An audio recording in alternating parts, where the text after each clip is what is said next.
धाकड़ खबर, बेखौफसुमा बेबाक अंदाज। धाकड़ खबर के न्यूज रूम से मैं आपके साथ हूं अकरम रईस खान। अमेरिका के राष्ट्रपति हैं डोनाल्ड ट्रंप पहुंचे हैं दौरे पर ब्रिटेन में। उनके ब्रिटेन दौरे पर पहुंचने पर विवाद खड़ा हो गया है क्योंकि लंदन के जो मेयर हैं सादिक खान, उन्होंने कहा है कि ऐसे शख्स को रेड कारपेट वेलकम नहीं देना चाहिए। उसके जवाब में डोनाल्ड ट्रंप ने भी कहा है कि आप अपने यहाँ का लॉ एंड ऑर्डर देखिए, इन फालतू के चक्कर में मत रहिए। क्या कहती है तस्वीर और इसको कैसे देखा और समझा जा सकता है, क्योंकि किसी के साथ एक तस्वीर और उभर रही है। थेरेसा मे अपना रिजाइन दे चुकी हैं, उसके बाद प्रधानमंत्री बनने की दौड़ में एक मुस्लिम का भी नाम आया है। उस नाम को बाईपास करते हुए डोनाल्ड ट्रंप ने अपनी तरफ से एक नया नाम पेश कर दिया है। तो क्या डोनाल्ड ट्रंप की पसंद का व्यक्ति ब्रिटेन के अंदर अब प्रधानमंत्री बनेगा, उसकी वजह से ये गुस्सा है? ये क्या कहता है, ये सब कुछ इन्हीं सारे पहलुओं पर बात करेंगे। मोहम्मद अहमद काज़मी साहब हैं मेरे साथ, जो संपादक हैं मीडिया स्टार वर्ल्ड के और नज़र दुनिया पर एक प्रोग्राम लेकर यूट्यूब पे आते हैं। क्या है सर ये जो मेयर ने कहा और उसके जवाब में डोनाल्ड ट्रंप ने कहा, पहले तो यही बताया जाए कि डोनाल्ड ट्रंप का कितने दिन का ये दौरा है? देखिए, डोनाल्ड ट्रंप 2 या 3 दिन के लिए आए हैं, लेकिन अहम इम्पॉर्टेंट बात यह है कि अमेरिका जैसे देश के राष्ट्रपति को एक शहर के मेयर से तू मैं करनी पड़ रही है। इससे घटिया और इससे नीची बात कभी मैं समझता हूं अमेरिका के इतिहास में नहीं हुई है। और वो शहर, वो मुल्क, जिस मुल्क के बारे में आम तौर पर पूरे यूरोप में और अमेरिका में ये एक परसेप्शन है कि यूके जो है, ब्रिटेन, वो अमेरिका का 51वां पिट्ठू नहीं स्टेट है, प्रोविंस है, यानी उसकी चलती है वहां।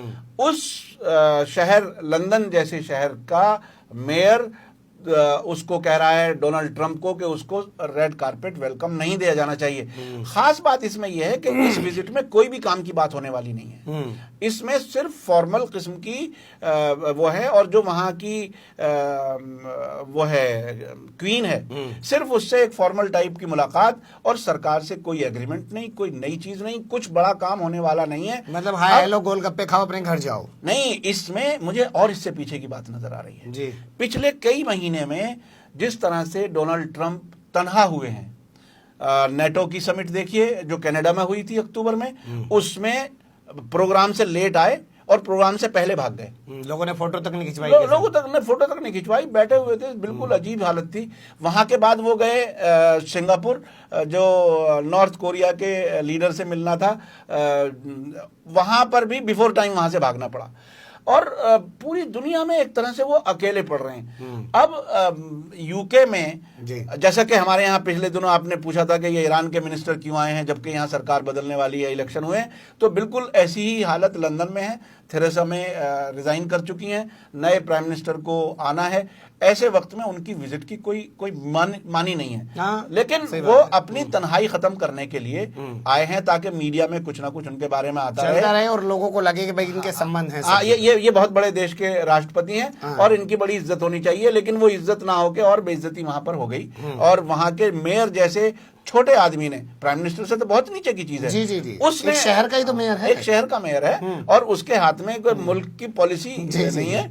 वो आदमी उससे तू क्या कहा और क्या इन्होंने जवाब दिया उसका? वो ये कहते हैं जो सादिक खान है मेयर, कि इनको रेड कारपेट वेलकम नहीं दिया जाना चाहिए। उसकी एक वजह जो समझ में आती है वो ये कि ट्रंप ने नए प्रधानमंत्री का एक नाम दे दिया, जो बोरिस जॉनसन, जो वहां के फॉरेन मिनिस्टर रह चुके हैं। ठीक है। तो अब वो उन्होंने अपनी पसंद बता दी।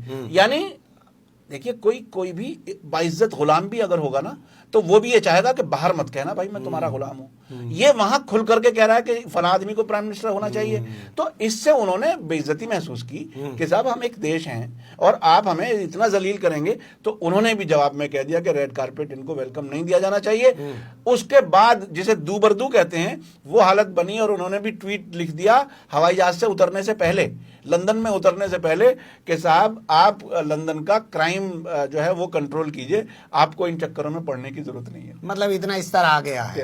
अब इसको देखते हैं, क्या ये उसी की देन है? क्योंकि बताया जा रहा था कि कोई मुस्लिम हैं, वो भी शायद प्रधानमंत्री की दौड़ में हैं, और डोनाल्ड ट्रंप ने एक नाम थोपकर उनका पत्ता सिरे से काट दिया है। बिल्कुल और ये जो सादिक खान है, इन्हें शायद इस बात का और ज्यादा गुस्सा हो। जी बिल्कुल, ये बहुत मुमकिन है। हालांकि देखिए, मैं लंदन बहुत बार गया हूं और वहां के पॉलिटिकल सिस्टम को मैं काफ़ी जानता हूं और वहां के हाउस ऑफ लॉर्ड्स और पार्लियामेंट के भी बहुत से लोगों से मेरी जान पहचान रही है।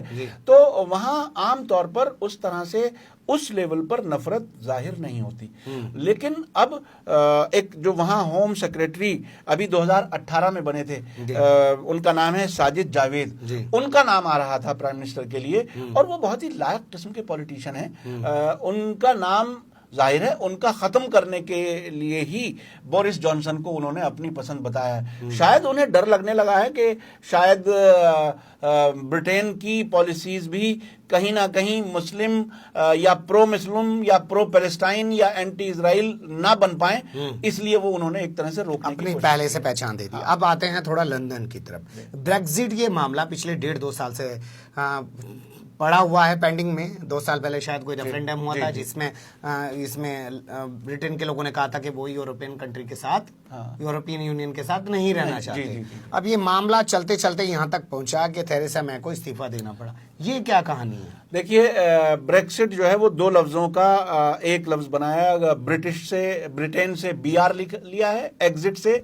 बाहर जाने से एग्जिट लिया, इसलिए ये नाम बना है ब्रेक्सिट। इस पर रेफरेंडम हुआ था और एक तरह से कैंपेन चली थी कि यूरोप से अलग हो जाएं। लेकिन यूरोप से अलग होने के बाद इंग्लैंड के पास अपना कुछ क्या रह जाएगा, किस तरह से ट्रेड रिलेशन होंगे। एक नजरिया ये था कि यूरोपियन यूनियन में एक साथ रहने में प्रॉब्लम यह है कि जो यूरोप के गरीब मुल्क हैं उनके लोग यहाँ आकर के भीड़ करते हैं और यहाँ बेरोजगारी बढ़ती है और यहाँ की जो इंफ्रास्ट्रक्चर है वो इन्फ्लुएंस होता है। वो एक नजरिया था। लेकिन एक नजरिया ये भी है कि वो सस्ती लेबर वहां आ जाती थी और इनके लिए फायदेमंद थी, जो वहां के कारोबारी लोग कहते हैं। अब इससे अलग होना इतना कॉम्प्लेक्स है कि किन कंडीशंस में वो अलग हों, क्या इनके हक रहेंगे, क्या नहीं रहेंगे, इसमें इतने उलझे हुए हैं। और कुछ लोगों का तो कहना यह है कि जो ब्रेक्सिट है वो यूरोप के हक में ज्यादा है और ब्रिटेन के हक में कम है। नहीं, रेफरेंडम में तो यूरोप के खिलाफ आया था, वो यूरोप के खिलाफ आया था। लेकिन अगर ये अलग होते हैं तो अब तक जो थेरेसा मे के अंडर जो बातचीत हुई है उसमें ज्यादा फायदा यूरोप के दूसरे मुल्कों को मिलने वाला है, ना कि ब्रिटेन को।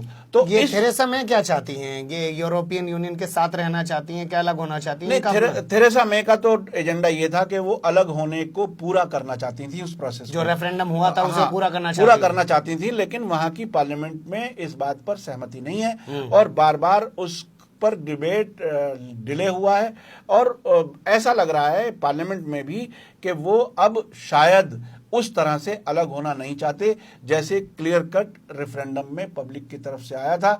और शायद कहीं ना कहीं पब्लिक में भी एक पछतावा है कि हमें अलग होने से शायद नुकसान होगा। इसकी वजह से एक उलझन है और इसीलिए उन्होंने प्रधानमंत्री का पद छोड़ दिया और ये कह दिया कि अब जो नेक्स्ट आएगा वो इसमें फैसला। मतलब वो इस सिरदर्दी में रहना नहीं चाहती हैं शायद, उन्होंने अपने अलग कर लिया। नहीं, वो कई बार बड़े एम्बेरसमेंट से गुजरी हैं। उन्होंने एक डेट तय की कि पार्लियामेंट में ये डिस्कस होगा, लेकिन पार्लियामेंट में फैसला किया गया कि नहीं, अभी नहीं होगा, इसे और लेट करें। तो वहां जो अपोजिशन है लेबर, उसकी तरफ से भी उसकी मुखालफत एक तरह से थी।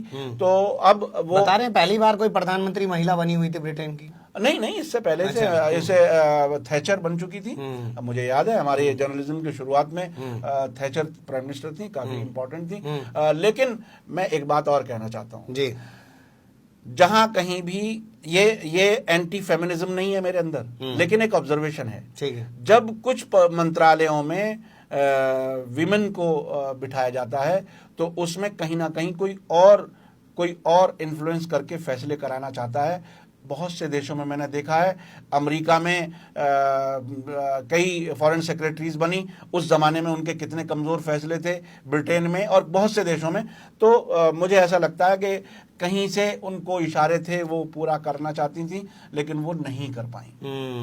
चलिए, बहुत शुक्रिया, आपने बहुत बारीकी से नजर डाली और ये बताने की भी आपके सामने कोशिश की कि महिलाएं सीट पर तो बैठी होती हैं लेकिन डिसीजन मेकिंग पावर शायद उनके पास उतनी नहीं होती है, पीछे से उनको कोई चलाने की कोशिश करता है। ये भी एक पहलू गौर करने लायक है।